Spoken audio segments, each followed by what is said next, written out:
Dear class 11th students, welcome to all of you in my class sets समुच्चय। Dear students, मैंने प्रयास किया है कि आपको अच्छी तरह समझ आए। समुच्चय के बारे में अब देखा जाए। सबसे पहले हम लोग समुच्चय की परिभाषा करेंगे। समुच्चय क्या है, तो इसकी परिभाषा देखिए। सुपरिभाषित वस्तुओं का ऐसा संग्रह जिसमें कम से कम एक गुण की समानता हो, समुच्चय कहलाता है।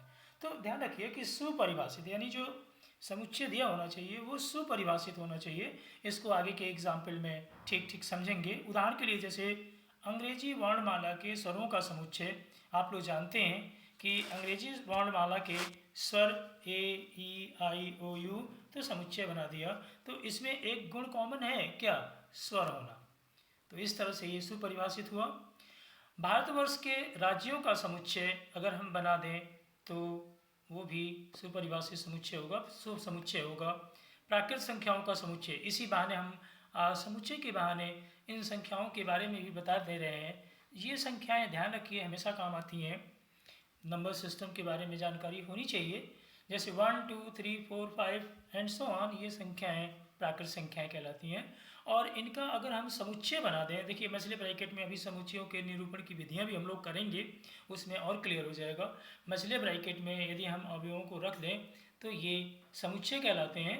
और चूँकि ये 1 2 3 4 5 ये प्राकृत संख्याएं हैं और इनका एक समुच्चय बना दिया तो इसका प्रतीक बन जाता है कैपिटल एन।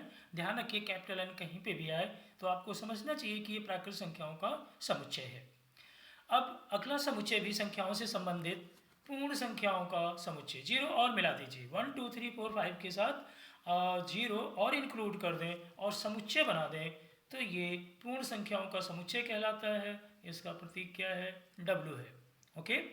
अब पूर्णांक, पूर्णांक कौन से होते हैं, जीरो हुआ, +1 -1 +2 -2 +3 भी और -3 एंड सो ऑन, -4 -5 और +4 +5, ये सभी संख्याएं जितनी भी आगे हम बढ़ जाएं तो इनका अगर एक समुच्चय बना दें तो उस समुच्चय का जो निरूपण है, प्रतीक है, वो कैपिटल Z या कैपिटल I कहीं भी लिखा हो तो आपको ध्यान रखना है कि ये सभी पूर्णांकों का समुच्चय है।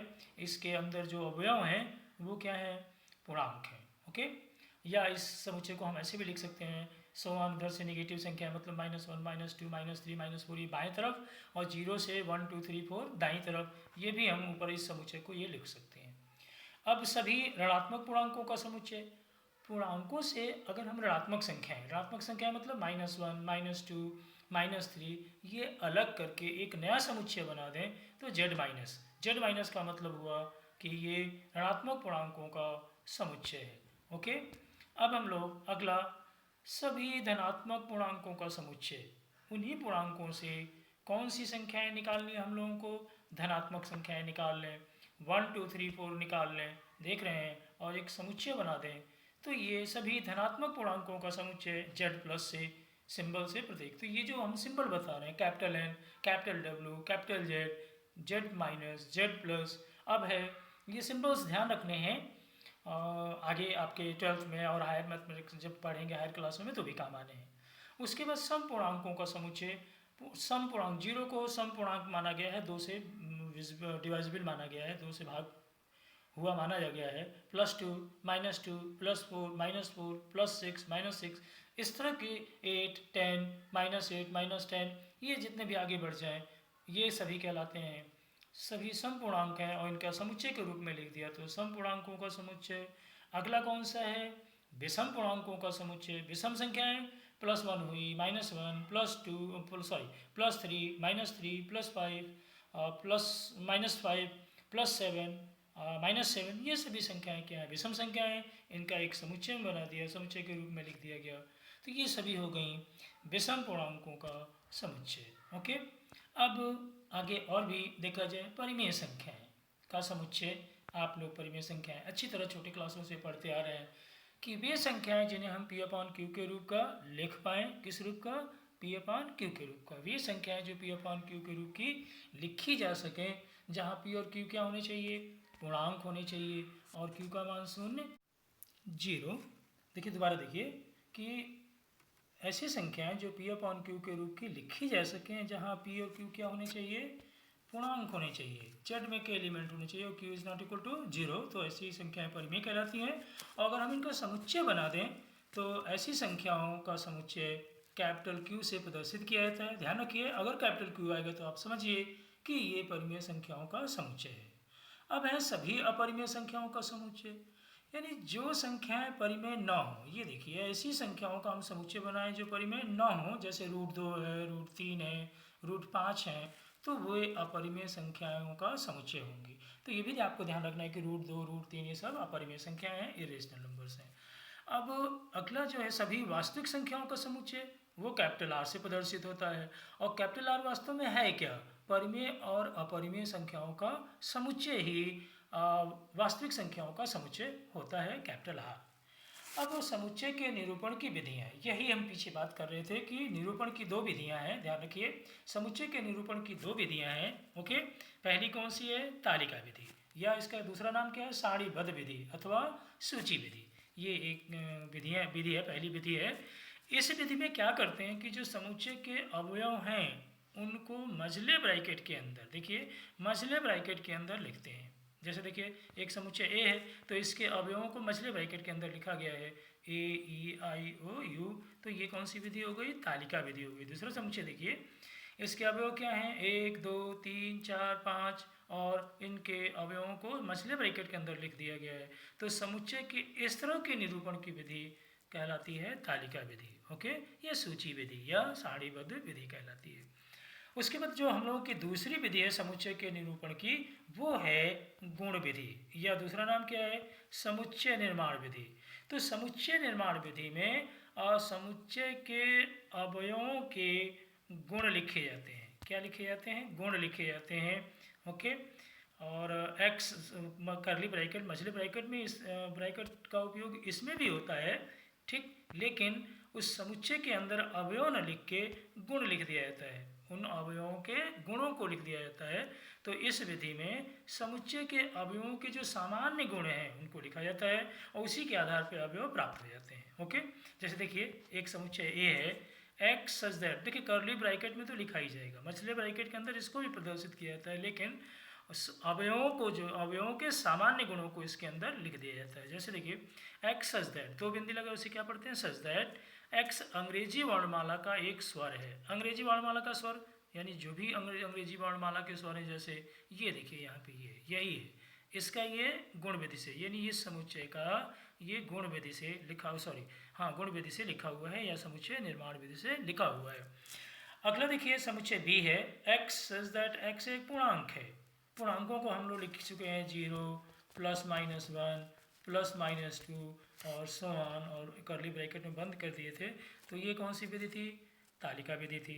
ये देखिए पूर्णांक है, मतलब इसमें सभी 0 +-1 +-2, जिसको हम लोग पीछे जेड कह रहे थे, वो यहाँ पे समुच्चय बी हो जाएगा, यानी यहाँ पे अवयवों के गुण को लिखा गया है।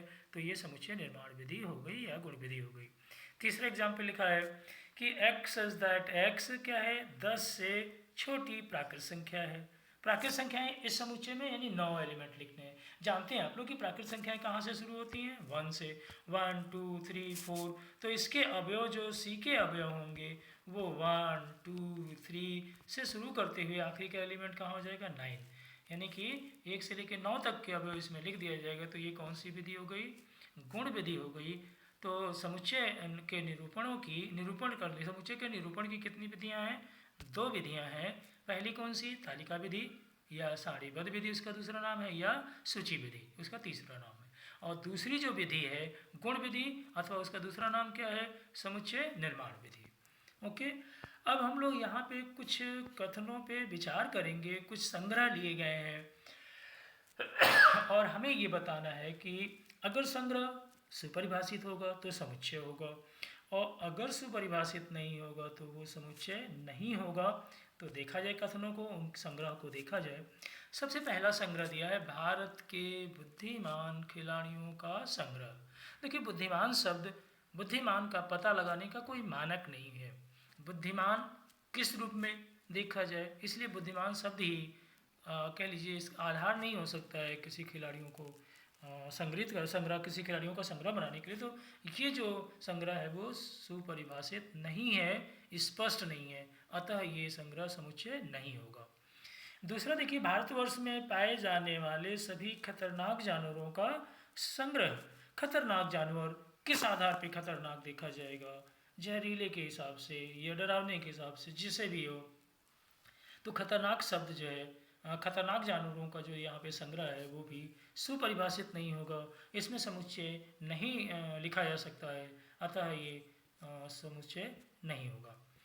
अगला है सभी विषम प्राकृत संख्याओं का संग्रह, ये हो जाएगा। आपको पता है विषम संख्याएं 1 2 1 3 5 ये प्राकृत संख्याएं हैं, एंड सो ऑन। तो ये आप बता सकते हैं, इसका मतलब ये सुपरिभाषित है, ये समुच्चय होगा। उसके बाद कक्षा के सभी सुंदर विद्यार्थियों का संग्रह देखिए। सुंदरता किस आधार पे? चतुरता के हिसाब से, शारीरिक रूप से, तो ये भी सुपरिभाषित नहीं है, इसका मतलब ये हुआ कि ये भी समुच्चय नहीं होगा। अगला दिया हुआ है भारतवर्ष के अच्छे गणितज्ञों का संग्रह। अच्छा गणितज्ञ, हर एक गणितज्ञ अलग अलग टॉपिक पे लिखता है, शोध करता है, उसकी व्याख्या करता है, इसलिए अच्छे गणितज्ञ अगर जोड़ दिया गया है तो ये भी सुपरिभाषित नहीं है। ओके, समुच्चय लिखने का ये आधार नहीं हो सकता है, अतः ये भी समुच्चय नहीं होगा। भारतवर्ष के अमीर व्यक्तियों का संग्रह, ये भी शब्द सुपरिभाषित नहीं है, क्योंकि अमीर व्यक्ति, अगर पूछता कि सबसे अमीर व्यक्ति का संग्रह, तो वो या सबसे 10 अमीर व्यक्तियों का संग्रह तब तो हो सकता था, लेकिन यहाँ अमीर व्यक्तियों का संग्रह, इसलिए यह भी सुपरिभाषित नहीं है, इसलिए समुच्चय नहीं होगा। किसी लेखक द्वारा लिखित पुस्तकों का संग्रह, हाँ, किसी लेखक ने अगर पुस्तकें लिखी हैं तो एक संख्या में लिखा होगा, उन पुस्तकों का हम संग्रह कर सकते हैं, इसलिए ये संग्रह सुपरिभाषित हुआ, अतः एक समुच्चय को निरूपित करेगा। ओके, अब अगले क्वेश्चन में हम लोग देखा जाए कि समुच्चय निर्माण की एक विधि, जो समुच्चय निर्माण विधि होती है, उस तरह से समुच्चय दिए हुए हैं और हम लोगों को उसे किस विधि में लिखना है? तालिका विधि से लिखना है। ओके, इनको या उसको सारणीबद्ध विधि से लिखना है, ऐसा है इसमें दिया हुआ है, तो हम लोग इसको देखेंगे, तालिकाबद्ध विधि से लिखेंगे। सबसे पहले देखिए, समुच्चय जो दिया हुआ है समुच्चय निर्माण विधि या गुण विधि से दिया हुआ है, और हमें इसे किस रूप में लिखना है? तालिका विधि से लिखनी है। एक्स सच दैट एक्स अंग्रेजी वर्णमाला में ई से पूर्व आने वाले अक्षर हैं। ओके, यानी ए में ई से पूर्व, यानी ए में ई से पूर्व कौन कौन सा आता है? ए, बी, सी और डी। ओके, इसे देख लीजिए, हम लोग इसमें क्या रख देंगे? डी और लिख देंगे, तो ये हो जाएगा कौन सा? अंग्रेजी वर्णमाला में ई से पूर्व आने वाले अक्षरों का ये कौन सी विधि हो गई? तालिका विधि हो गई। ओके, अगली देखा जाए, अगला समुच्चय जो बी दिया हुआ है, क्या दिया हुआ है? देखिए, एक्स इज दैट एक्स, क्या है? एक्स प्राकृत संख्या है जो किससे कम है? 6 से कम है। प्राकृत संख्याएं कहाँ से शुरू होती हैं? 1 2 3 4 5 6, तो हमारा 6 से कम, 6 से कम प्राकृत संख्याएं कौन कौन सी हो जाएंगी? एक तो 1 2 3 4 और 5, एक से लेके कहाँ तक? 5 तक प्राकृत संख्याएं लिख दी जाएंगी, तो ये कौन सी विधि हो जाएगी? तालिका विधि हो जाएगी। उसके बाद अगला देखिए क्या लिखा है, सी के लिए क्या लिखा है? एक्स इज दैट एक्स एक पूर्ण वर्ग है। पूर्ण वर्ग संख्याएं के बारे, और कहाँ से 50 से कम पूर्ण वर्ग संख्याएं यहाँ लिखनी है।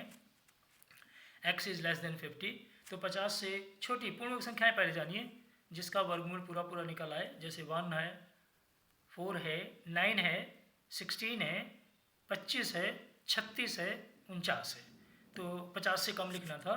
तो इस समुच्चय डी में हम कौन कौन सी संख्याएं लिख देंगे?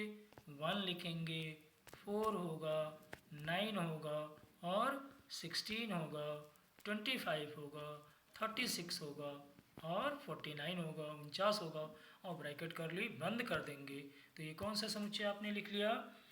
एक पूर्ण वर्ग संख्याओं का पूर्ण वर्ग लिख लिया जो 50 से छोटी हो। कहाँ से कहाँ तक? 1 कौन कौन सी होंगी? 1 4 9 16 25 36 49, और कर्ली ब्रैकेट बंद कर दीजिएगा, तो ये कौन सा हो जाएगा? समुच्चय सी हो जाएगा। उसके बाद अगला समुच्चय है D, x is that x sets, शब्द के अक्षरों का समुच्चय। देखिए ये गुण दिया हुआ है, गुण विधि से लिखा हुआ है। सेट्स में कौन कौन से अक्षर आ रहे हैं? एस है, ई है और टी है। इनको हम मछली ब्रैकेट के अंदर इनके अक्षरों को सिर्फ लिख दें। कौन सा समुच्चय फिर आप लिख लेंगे? डी समुच्चय में कौन कौन से लेटर लिखने हैं? सेट्स के, यानी कैपिटल एस आएगा, और क्या है? ई है, कॉमा जरूर दीजिएगा इसमें, और तीसरा कौन सा लेटर है? टी है, और मसला ब्रैकेट बंद कर दीजिए। तो ये हम लोगों का हो गया कौन सा? सेट्स के अक्षरों का समुच्चय। ओके, तो ये कैपिटल डी समुच्चय हो गया। उसके बाद अगला देखिए समुच्चय क्या दिया है? E x is equal x is that x square is equal to 4। X एक वास्तविक संख्या है, तो एक्स स्क्वायर को जब हम हल करते हैं तो आप जानते हैं कि x square is equal to यदि 4 होता है तो एक्स का मान प्लस माइनस 2, मतलब प्लस 2 भी और माइनस 2 भी। इसका मतलब इस समुच्चय ई में कौन कौन से अवयव होंगे? -2 और +2। इस तरह से इन समुच्चयों को जो कि गुण विधि से दी हुई थी या उसको समुच्चय निर्माण विधि से दी हुई थी, और हम लोगों ने इन समुच्चयों को किस विधि से लिख लिया? तालिका विधि से लिख लिया। आप लोग बुकों से, जो भी बुक आपके पास है उनमें उस एक्सरसाइज के पहली एक्सरसाइज में हो क्वेश्चन, या दूसरी एक्सरसाइज में हो, इस तरह के क्वेश्चंस जो डिस्कस हो चुके हैं कि समुच्चय बताना कि वो समुच्चय है या नहीं है, सुपरिभाषित संग्रह होगा तो समुच्चय होगा, नहीं होगा तो समुच्चय नहीं होगा, और यदि गुण विधि से दिया हो तो तालिका विधि से लिखना, और थोड़ा प्रयास करिएगा तालिका विधि से दिया हो तो गुण विधि से लिखना। हम अगले क्लास में, अगले वीडियो में, अगले क्लास में हम फिर से इसके बारे में और डिस्कस करेंगे। तब तक के लिए बाय।